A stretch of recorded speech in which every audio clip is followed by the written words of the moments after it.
Policia e Tiranës kalon në filtrin e alkoolit 167 drejtues të automjeteve të transportit publik. Policia rrugore e Tiranës bëri të ditur se gjatë 24 orëve të fundit, një rëndësi e veçantë është kushtuar kontrolleve të drejtuesve të automjeteve të transportit publik, autobus, taksi, furgona në kryeqytet.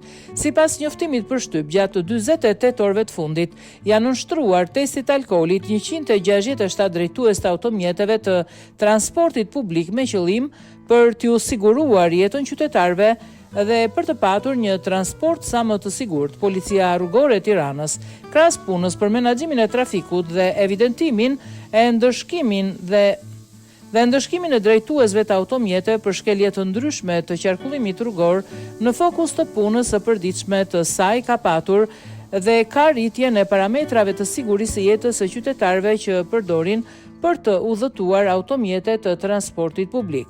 Gjatë kontrolleve të kryera nuk është konstatuar asnjë drejtues automjeti i transportit publik nën ndikimin e alkoolit.